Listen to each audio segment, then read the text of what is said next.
BJP की list की हमने बात की, मीटिंग की बात की। इसके अलावा 2024 लोकसभा चुनाव के लिए आज कांग्रेस की भी केंद्रीय चुनाव समिति की बैठक होगी। उम्मीदवारों की दूसरी सूची तय करने के लिए कांग्रेस चुनाव समिति की यह बैठक होने वाली है। इस बैठक में आपको बता दें, राहुल गांधी, उनके अलावा सोनिया गांधी भी हिस्सा लेंगी। बताया जा रहा है कि कांग्रेस की केंद्रीय चुनाव समिति की बैठक में पंजाब, हरियाणा, उसके अलावा उत्तराखंड, जम्मू कश्मीर, मध्य प्रदेश, राजस्थान, छत्तीसगढ़ की स्क्रीनिंग कमेटी की तरफ से भेजे गए जो उम्मीदवारों के नाम हैं उन पर मंथन होगा। बड़ी बात यह है कि इसमें सोनिया गांधी और राहुल गांधी दोनों ही शामिल होंगे बैठक में।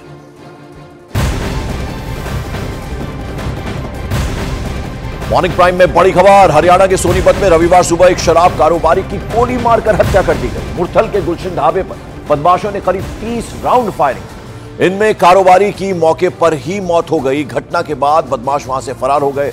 मृतक की पहचान गोहाना के सरगथल गांव के सुंदर मलिक के रूप में हुई है। घटना के बाद, इस वारदात के बाद सीसीटीवी वीडियो भी सामने आया जिसमें शराब कारोबारी सुंदर मलिक पर दो बदमाश ताबड़तोड़ फायरिंग करते दिखाई दे रहे हैं।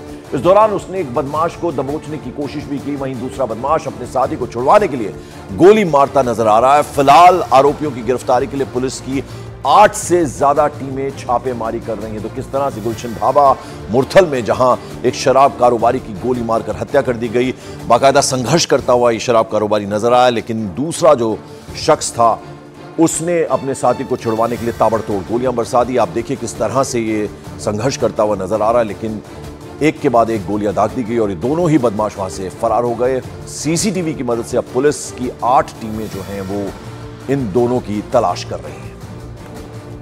कि जो गुलशन ढाबा सारे खड़े हैं, तो यहाँ पर काफ़ी ज़्यादा गोलियाँ चलने की और एक व्यक्ति के मौत होने की सूचना आई थी। तो जिस पर जब यहाँ पुलिस आई तो जो तहकीकात की उसमें पता चला कि सुंदरा नाम का व्यक्ति है, सरगथल गाँव के रहने वाले थे।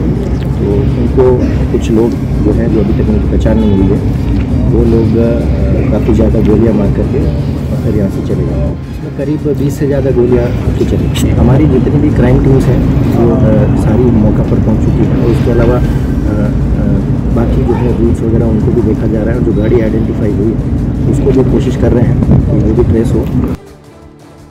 हत्या के पीछे कौन है, आपको ग्राफिक्स के जरिए बताते हैं कौन है भाऊ गैंग का सरगना और उनकी क्राइम कुंडली क्या है। गैंगस्टर हिमांशु भाऊ गैंग का सरगना है। हरियाणा के रोहतक और झज्जर में 17 एफआईआर इस पर है। हत्या, धोखाधड़ी, आर्म्स एक्ट, लूट, फिरौती केस इसके ऊपर दर्ज हैं। हिमांशु ने बाल सुधार गृह से भागकर गैंग बनाया। हिमांशु का नीरज भवाना और नवीन बाली गैंग से भी संबंध है। हिमांशु और भाऊ पर 1.5 लाख रुपए का इनाम भी घोषित है। तो ये कौन है भाऊ गैंग और इसका सरगना कौन है, इसका लीडर कौन है, ये हम आपको बताने की कोशिश कर रहे हैं। किस तरह से इसके ऊपर 1.5 लाख रुपए का इनाम भी है। हिमांशु का नीरज भवाना और नवीन बाली गैंग से भी बाकायदा संबंध है।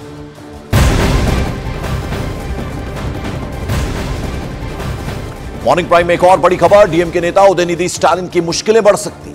जाफर सादिक ड्रग्स कनेक्शन मामले में मनी लॉन्ड्रिंग का मामला दर्ज हुआ है। एनफोर्समेंट डायरेक्टोरेट ने एनसीबी की एफआईआर के आधार पर केस दर्ज किया है। 2000 करोड़ से ज्यादा के ड्रग्स सिंडिकेट मामले में ईडी ने भी उदयनिधि स्टालिन को शिकंजे में लिया है। एनसीबी के अलावा अब ईडी भी उदयनिधि स्टालिन से पूछताछ कर सकती है। एनफोर्समेंट डायरेक्टोरेट मनी लॉन्ड्रिंग के मामले में यह पता लगाने में जुटा है कि तमिल फिल्म प्रोड्यूसर जाफर सादिक के तार कहां कहां तक फैले हैं। एनसीबी ड्रग्स मामले में अब तक 4 लोगों की गिरफ्तारी पहले ही हो चुकी है।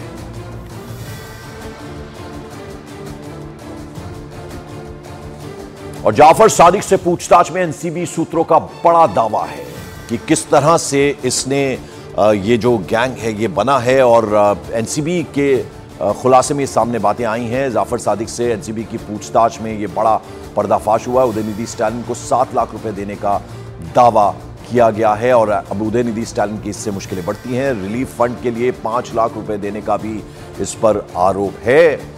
और अब ईडी जो है वो अब पूरे मामले में आ गई है। तो पार्टी फंड में 2 लाख रुपए देने का दावा भी किया गया है उदयनिधि के खिलाफ। एनसीबी के बाद अब एनफोर्समेंट डायरेक्टोरेट ने भी केस दर्ज कर लिया है। तो अब कहीं ना कहीं मुश्किलें बहुत ज्यादा बढ़ती हुई नजर आ रही हैं उदयनिधि स्टालिन की। और मॉर्निंग प्राइम में वक्त एक छोटे से ब्रेक का है। ब्रेक के बाद आपको दिखाएंगे बीजेपी और कांग्रेस चुनाव समिति की बैठक की इनसाइड स्टोरी। साथ ही बताएंगे कि बंगाल की सियासत में आखिर क्या कुछ चल रहा है।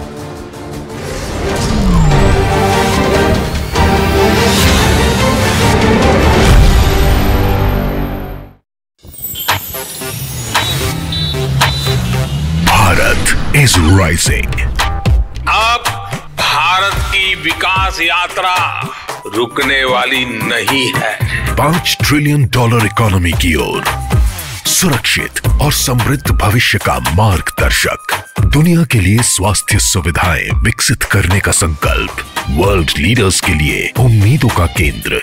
ये संकेत है एक नई शक्ति के उदय का। Dream sports presents news 18 rising Bharat summit in partnership with Hindustan times 19 और 20 मार्च। जो भी पके। लेडी डॉन और कुख्यात गैंगस्टर काला जठेड़ी की शादी से पहले दिल्ली पुलिस ने काला जठेड़ी गैंग के 5 शार्प शूटरों को गिरफ्तार किया है। दिल्ली पुलिस की स्पेशल सेल ने विदेशी हथियारों के साथ इन शार्प शूटरों को द्वारका इलाके से दबोचा। पुलिस का दावा है कि स्पेशल सेल को यह इनपुट मिला था कि काला जठेड़ी की शादी के पहले हरियाणा के रोहतक में बड़ी गैंग वॉर होने वाली है। इन शूटरों के कब्जे से PX-30 मेड इन चाइना पिस्तौल, P Beretta made in Italy पिस्तौल, .32 पिस्तौल और कई राउंड कारतूस भी बरामद किए गए हैं। पकड़े गए शूटरों के गैंगस्टर लॉरेंस बिश्नोई के साथ भी social media post special cell के हाथ लगे हैं। तो ये 2 तस्वीरें आपको दिखा रहे हैं। 5 शूटर गिरफ्तार किए गए हैं और पुलिस का कहना यह है कि उन्हें ऐसा इनपुट मिला था कि गैंग वॉर की साजिश रची जा रही थी और इन शूटरों को गिरफ्तार करके इस साजिश को यहां नाकाम किया गया है।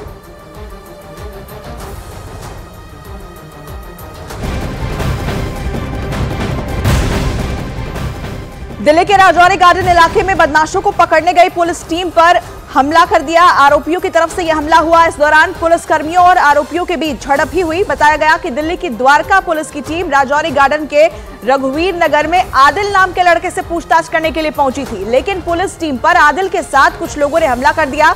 इस दौरान पुलिस की गाड़ी में तोड़फोड़ भी की गई। आरोप है कि पुलिस टीम पर चाकू से भी हमला किया गया। इस मामले में राजौरी गार्डन पुलिस ने कुछ लोगों को हिरासत में लिया है और उनसे पूछताछ इस मामले को लेकर की जा रही है।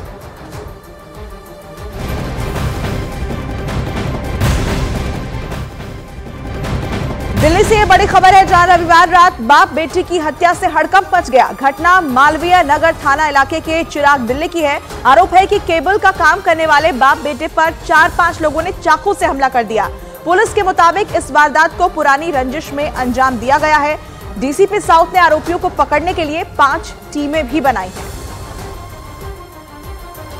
तो बड़ी जानकारी आपको दे दे, 4 से 5 लोगों ने चाकू मारकर बाप बेटे की हत्या कर दी, जो कि केबल का काम करते थे। और यहां जांच के लिए 5 टीमें जरूर बनाई गई हैं, लेकिन अब तक जो जानकारी सामने आई है, किसी पुरानी रंजिश की वजह से इस हमले को अंजाम दिया गया। ये बड़ी जानकारी।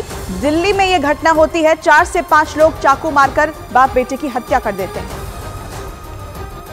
तो 8 बजे कॉल रिसीव होती है कि मेरे पापा के पेट में चाकू मार दिया है। जैसे ही मौके पहुंचते हैं तो मालूम चलता है जय भगवान, जो यहाँ के चिरागदिल्ली का रेजिडेंट है, इसको और इसके बेटे को दोनों किसी ने चाकू मारा है, 4-5 लड़कों ने।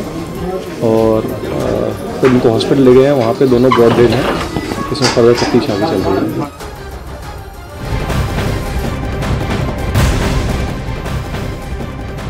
हरियाणा के सोनीपत में रविवार सुबह एक शराब कारोबारी की गोली मारकर हत्या कर दी गई। मुरथल के गुलशन ढाबे पर बदमाशों ने करीब 30 राउंड फायरिंग की। इसमें कारोबारी की मौके पर ही मौत हो गई। घटना के बाद बदमाश वहां से फरार हो गए। मृतक की पहचान गोहाना के सरगथल गांव के सुंदर मलिक के रूप में हुई है। घटना के बाद इसका सीसीटीवी वीडियो भी सामने आया है, जो तस्वीरें आप देख रहे हैं, जिसमें शराब कारोबारी सुंदर मलिक पर 2 बदमाश ताबड़तोड़ फायरिंग करते दिखाई दे रहे हैं। इस दौरान उसने एक बदमाश को दबोचने की भी कोशिश की, लेकिन नाकाम रहा। वहीं दूसरा बदमाश अपने साथी को छुड़वाने के लिए गोली मारता नजर आ रहा है। फिलहाल आरोपियों की गिरफ्तारी के लिए पुलिस की 8 से ज्यादा टीमें इस वक्त छापेमारी कर रही हैं। ये 2 तस्वीरें आप देखिए, शराब कारोबारी की किस तरीके से हत्या कर दी गई, जिस घटना का सीसीटीवी फुटेज भी सामने आया है।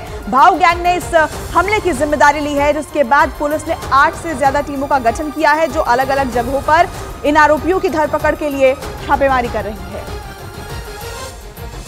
तो ये बड़ी खबर है। जानकारी आपको दे दें कि शराब कारोबारी की गोलियों से भूनकर हत्या कर दी गई। कई राउंड यहां फायरिंग की गई और इस हमले की जिम्मेदारी भाऊ गैंग ने ली है। अब पुलिस की तमाम टीमें अलग अलग इलाकों में छानबीन कर रही है, छापेमारी कर रही है, ताकि इन आरोपियों को जल्द से जल्द पकड़ा जा सके। हरियाणा के सोनीपत में शराब कारोबारी की हत्या का ये सीसीटीवी फुटेज भी सामने आया है। एक ढाबे पर इस हत्या को अंजाम दिया गया और ये तस्वीरें आप देखिए, यहाँ पर दो बदमाश फायरिंग करते हैं, कई राउंड फायर किया गया जिसकी तस्वीरें सामने आई है और भाऊ गैंग ने इस हत्या की अब जिम्मेदारी भी ले ली है। ऐसे में पुलिस की कोशिश यही है कि जल्द से जल्द इन आरोपियों को गिरफ्तार किया जाए।